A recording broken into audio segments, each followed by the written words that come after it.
going to take the North and never give it back. So that's a good pick. You get the corner. I got to go bold, right? I got to go bold for this. Yeah, she's got some nice. Welcome back to the Unbearable Sports Podcast. I'm your host, Brad Barron. Make sure to like and subscribe out there on YouTube.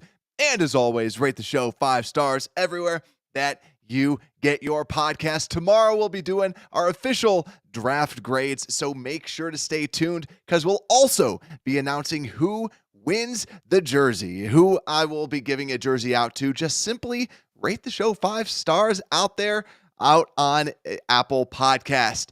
But we have kind of breaking news. We have to talk about the Chicago Bears drafting a punter. I can't even say that with a straight face, honestly, because it was crazy.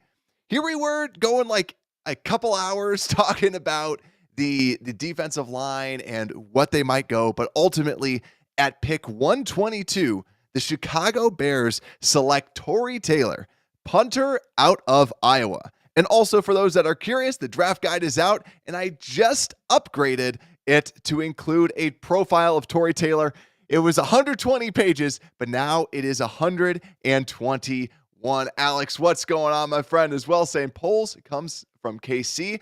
He knows the importance of special teams.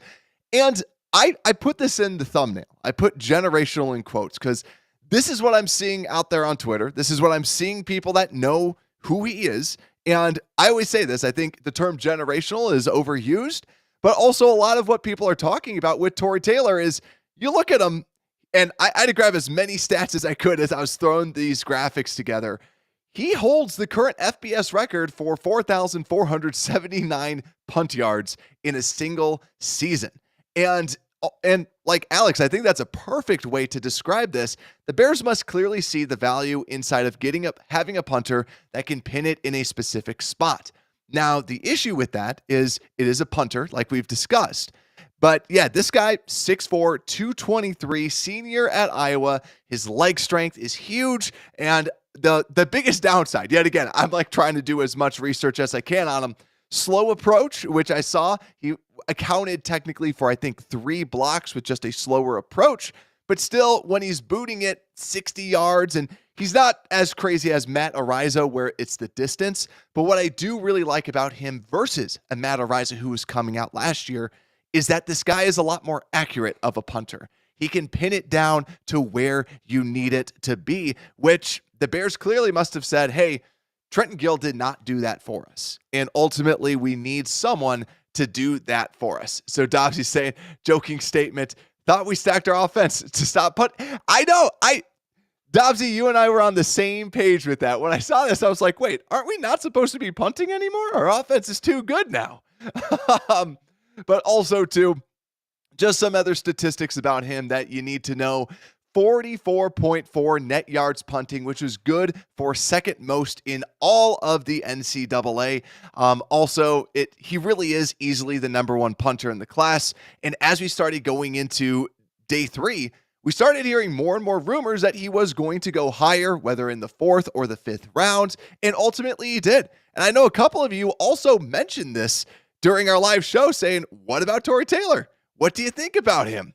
And also, too, in 2021 and 2022, 50% of his punts went inside of the 20-yard line. Like I said, very accurate, very good punter, I'd got to say. Also, jokingly saying he's the best offensive weapon for Iowa because Lord knows how many points that they put up. Also, he's Australian, for those that didn't really know. But Marcus with a good point, because this is one of them.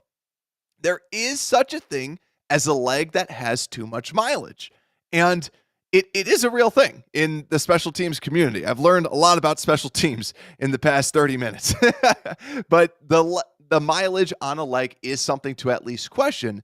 But yet again, we have a 4-year deal on this guy, with the rookie deal. Also, he is 26 years old, so he is a little bit, he is an older rookie, but yet again, punters can last until they're like 40 years old. So this is something that is definitely interesting. And also, Jim saying Caleb already texted him that he will not punt too much this year. Love it. I absolutely love that. So let's do some, besides just all the stats that comes with who he is, right? Because other pieces too, 109 punts inside the 20 yards. This guy is also, from everything that we're hearing, he's just an awesome guy. Some people kind of comp him to like a Pat McAfee, where he's just a awesome guy that just everyone wants to hang out with. Also from Iowa, for those that I know, we have a lot of fans in Iowa that listen to this show. Punting is winning was shirts that were being pushed out there because he was just that good and Iowa's offense was just that bad. But also, I want to say this too, because I saw this little nugget. He actually has very, very good reaction time when grabbing the snaps to then put it down as a placeholder. So there is that as well. I did bring that up as like a really odd, weird concern on this show right before this, where I was saying, well, Santos has been great. And I remember Mega Punt with Mega Punt's biggest thing. Like, I remember people saying he doesn't hold the ball right, so the Bears couldn't get a good kicker, right? It's minute things. But what we got out of him is Tory Taylor is a good punter. He's a solid punter that can pin the ball wherever you want it to be. And the more and more people that I see out there, the more reports, this guy is a weapon at the punting position. And why not try and shore up as much as possible? But now we clearly need defensive linemen. And I think that's where the frustration comes in a little bit, where it's like, oh man, there's all these defensive linemen, right? And you can kind of justify it saying, okay, well, how many of these players would actually be solid contributors and starters for you when you draft them in the 4th round? The answer, not a lot. But it's just weird not coming away with a defensive player when you need someone on the defensive line. So that's just my 2 takes. But it's a weird vibe. But honestly, I'm for it. If this is, Trenton Gill was kind of listed as one of the worst punters, and I didn't really care about it too much. But if this guy can help us win games, pin the ball in, and we got him in the 4th round, then I am all for it. So I want to kind of see what everyone's grades are that are out there. So 51% of you are giving this an A. Then we have 28% of you, or 27% of you, giving it a B, 16 giving it a C, and 4% giving it a D or an F. Paul, what is good, my friend? Saying 4th round punter, really, he better be amazing. That's my feeling too. And from everything, like, what's great is he does have a highlight film. I mean, doing research for this, you can look up Tory Taylor punting highlights. He's got some awesome film. His average hang time has always been around 4 seconds, which is really good. But when he needs to, it just seems, watching him, that he understands how to punt the football. He understands where to position it. We are talking about a punter, but it's great to know that is solidified. Cred saying, I think the Austin Booker on the board. With Austin Booker on the board, it was a terrible pick. Should have traded down for the punter. That was the other thing too. I said earlier this morning that I was expecting them to trade. They always trade, but I guess not right now. So then also Ray Guy 2.0, Gilly's saying, and then Booker is also dropping significantly. And I'm curious if part of Booker dropping, is that because he is he tested terribly? He was supposed to be this athletic freak. He was supposed to have all these athletic numbers. Ultimately wasn't able to do that. But yeah, punt god. Also, as I was doing this graphic too, I was like, comparison. I'm like, I don't know crap about punter comparisons. It's already hard enough to do punting. I was like, screw it. I'm throwing punt god. I should have done like McAfee or someone that everyone knows. I was like, screw it. His comparison is punt god. SC saying, Brad working like a madman this weekend. Ryan Poles is like, you know what?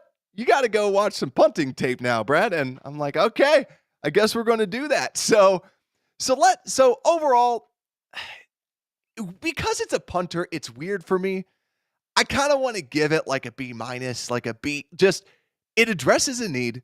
He's a starter, and he's the best at the position, at the punting position. And you could say positional value or anything like that. It's like, I don't want to give it an F. I don't want to give it a D, because you got the best one at a position of need. That checks boxes. And I got to watch more of him, and I got to see more of it. But clearly this is an upgrade. Clearly this is, a position of need. So it's a weird pick. I'm just going to give it if this was a grading scale, I'd give it like an 80%. Because like I get it, or like a 79, like a hardly C plus type of thing. But he's good. He's really, really, really good. And they got him. So what's next? Ryan Poles, what is going to happen next? Well, clearly, we need to talk about defensive line. We need to talk about who could be out there. And also, for those that didn't see, when Karan got drafted, it seemed like there was an exchange between Ryan Poles and Matt Eberflus. Ryan Poles is trying to get Nux. Matt Eberflus clearly looks a little flustered a little bit. What about the defensive line? What are we going to do about that? So I will put together an episode talking about what we can do at the defensive line. Clearly, we could maybe add some undrafted rookie free agents. Will those contribute? Most likely not. So I'll be breaking down some of the free agents that the Bears could be going after, because we've talked about this with the defensive end position. There's a handful of them out there. If I'm Ryan Poles, I'm going, okay, I know that you want a defensive line, Flus, but hear me out. We can add some other people. I'd be calling up the phones. I'd be calling up Calais Campbell. I'd be calling up Yannick Ngakoue. I'd be calling up Carl Lawson and say, hey, we need some help. I went punter in the 4th round. You might have seen this. Can you help me out a little bit? So I'll be breaking that down because I don't have it up right now. Just wanted to focus on Tory Taylor, who also, I want to just call Corey Taylor all the time. Those Slipknot fans out there, like Corey Taylor, frontman of Slipknot, just little known fact for those that like heavy metal music. But then also too, grades out tomorrow. Like I said, we'll have a full show breaking down all the picks and just truly talking about the whole piece and how we would grade this draft. So kind of recapping the different players. And then after we have a good night's rest, saying, let's see what is out there. But just to wrap up the show, let's go see what some of you are all talking about. Cred saying, I'd love to see Booker go undrafted, right? That'd be phenomenal. And keep in mind, too, in day 3, some of the top players, and not, Booker is one of those where he's kind of middling in the middle. Some of them say, listen, don't draft me. I want to be undrafted so I can choose where to go. Some players do, in fact, say that. I forgot, it was the tight end out of Washington a couple of years ago said that, where he was projected to go in the 2nd or 3rd. He was dropping, and he said, listen, I'm not being drafted. Don't draft me. I do not want to play for anyone. I want to be undrafted. So that would be great. But yeah, something must have gone wrong. Thanks, Don, because he went on the top 30 visit. Clearly didn't want him, would rather go with the punter. And then Jeff saying, Bears got 3 stars out of 4 picks. They could have 4 picks in the top 125. Yeah, that is a great point. It's a great feeling, honestly. And I've said this before too. Having a punter on a rookie deal is phenomenal because then you're not paying them like top dollar like what the Chiefs had to do with their punter. You're kind of spending minimal dollars and you could get someone that can really do well. Like I really do like it. So overall, great stuff there. Will saying 4th round pick and we get day 1 starter. Bravo. And I'm looking at the poll too. 56%. Y'all love this at 56% as A. Y'all are loving this. 4% DF. I put DF out there because I was curious to see what people were thinking about this. So yeah, Bears drafted Sauerbrunn in the 2nd round pick. That's true. I'm trying to remember how far back that was. With that, and then Shy Solo saying Yannick is next. I agree. I think that they're going to have some free agents out there. Dobbsy saying, I would have preferred to trade down, or obviously, that's right. We talked about it on the show that Brendan Rice, like we were always saying 75th, and then we reported he's just kind of going farther back. Yeah, maybe he should say that. He should demand, I want to be a Bear. And we'll see where he ends up going. He's just that enigma at that wide receiver position. I still trust in Poles. Side note, this boy is the biggest punter I've ever heard of, right? Like, the dude is 6'4", 223. He can rush the passer, right? Maybe that's it, right? Put some pads on him. Let's have him rush the passer. What's his arm length at? We got to see his arm length at the punter position. This guy's going to come through with 3 sacks next year. So also Brad saying, show me some free agents. I agree. We'll be seeing that. Tory is 6'4", 215, Australian, so he has kangaroo strength. That's right. Also, Bluey is from Australia. Bluey is clearly the GOAT for all my dads and moms out there. So, why not? Why not? But yeah, Jim's saying cut Borum. It will add a few million cap space. One thing too, I would love to see a trade off of Larry Borum too. Then we can get back in 6th, 7th round, Borum off to the side. We then have that tackle coming in. I'd love that. I'd love to see that for sure. Raquel saying, I love your content. Thank you so much for the kind words. I appreciate that so much. Thank you. And then Alex saying too, Taylor, absolutely fantastic pitch. This is awesome. I'm just looking through some of these other pieces. Yeah, Hecker size. What's his leg length, shoe size? Yeah, we need all this inside information about the punter, right? But overall, like I said, I'd give it, you know what? Y'all with the 57% A, 30% B, I'll give it a B. I'll raise my grade up. I like to be a little harsh grader. Let's go with B. And yeah, you get a starter. You get a good player. What else can you say, right? It's a punter. So I like it. I like it. And also, last little bit, Jason made a perfect point right at the end. Clutch comment here, Jason. Thank you so much. A+ pick. Don't forget about the new kickoff rules. That is a very, very, very, very good point.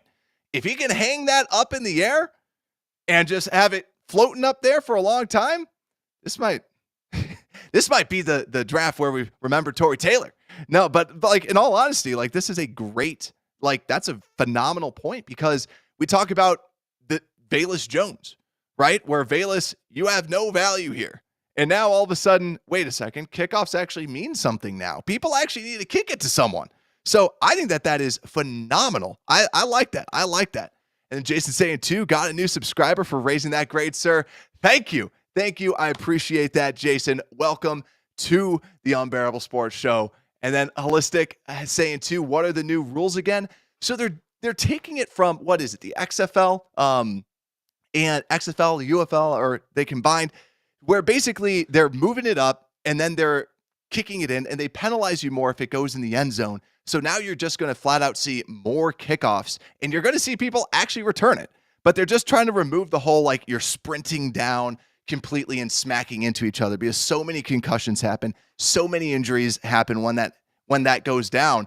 So that's where too, I'm curious if you're going to see a rise in like tight ends or linebackers or other players that are good in that short area rather than having like corners that have to fly down the lines like you see with those gunners. So that's something that I'm really curious to see with the special teams is that. So that's my overall piece. But yeah, guys, thank you so much. I'm going to go and put together a video talking about defensive line because Lord knows we need some help with that. So if you haven't already, make sure to like and subscribe out there on YouTube so you don't miss anything.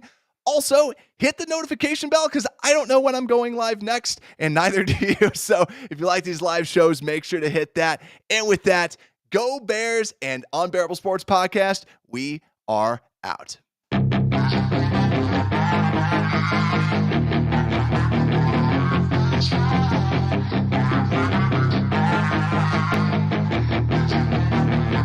Yeah, she's got some nice long hair.